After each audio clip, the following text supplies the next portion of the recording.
O Correio Debate está de volta. Às vésperas do retorno dos trabalhos, a oposição na Assembleia Legislativa intensifica as articulações para conseguir as assinaturas necessárias para apresentar o requerimento pedindo a instalação de uma comissão parlamentar de inquérito. A CPI pretende não apenas investigar só as denúncias de desvios de recursos pela Cruz Vermelha, mas de todas as denúncias contra a atuação de organizações sociais aqui no estado.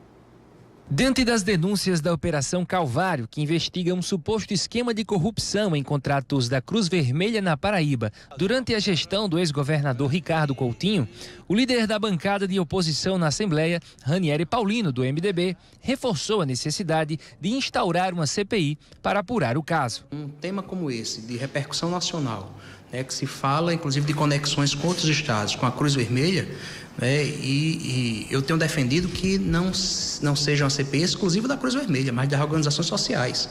Até agora a Cruz Vermelha já levou da Paraíba 10% do nosso PIB, já faturou isso. Mas o problema ainda é maior porque as organizações sociais também estão na educação.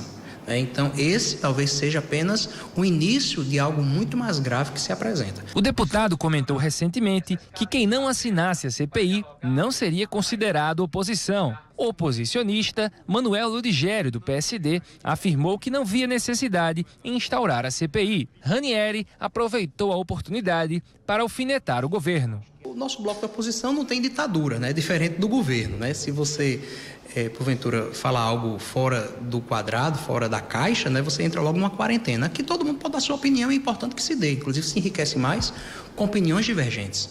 Eu diverjo dessa opinião.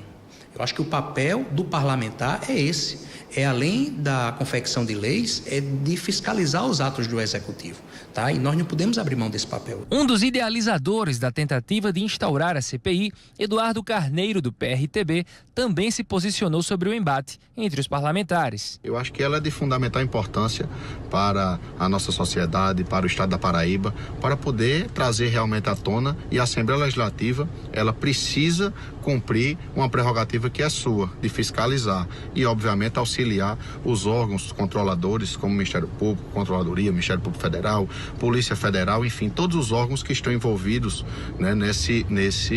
nessa operação. Nossa reportagem procurou deputados da base do governo para comentar o caso, mas nenhum deles foi encontrado nos gabinetes. Enquanto os parlamentares se movimentam para instaurar ou não a CPI, as obras para tornar a Assembleia acessível seguem a todo vapor. A gente já tirou o carpete, nós vamos colocar a parte acústica embaixo do piso, de madeira, para não ficar aquele vazio e não dar aquela sensação de barulho.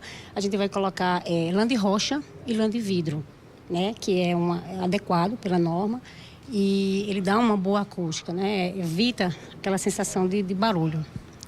Tendo essa etapa, a gente assenta o tablado, a parte de madeira, e aí entra a parte do carpete, que aí um serviço sempre dependendo do outro. Então o carpete vem, assenta o carpete, as rampas já estão ali também, o carpete passa por cima das rampas, aí vem a outra etapa que é o fornecedor do guarda-corpo, que ele está também desenvolvendo o guarda-corpo, está fazendo o serviço fora. Então quando tiver toda essa parte pronta é que ele pode chegar e colocar o guarda-corpo.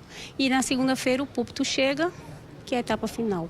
Então as obras estão dentro do planejamento, assim, tempo? Com certeza. Espero que, correndo tudo bem, não tendo nenhuma gravidade, não tendo nenhum atraso de material, nem de fornecedor, então está tudo dentro do planejamento. A Assembleia da Paraíba retoma amanhã as atividades no plenário. Além da polêmica sobre o pedido de instalação dessa CPI, dessa Comissão Parlamentar de Inquérito, os deputados vão se deparar com as matérias que já foram encaminhadas pelo governador João Azevedo. Entre elas estão as medidas provisórias que mexem na estrutura administrativa do Estado, como a que cria a Empresa Paraibana de Comunicação, que vai gerenciar a Rádio Tabajara e o jornal A União. As bancadas vão ter que definir composições das comissões permanentes e temáticas. A mais cobiçada delas é a Comissão de Constituição e Justiça. As deputadas do PSB, Cida Ramos e Poliana Dutra, disputam a presidência da CCJ.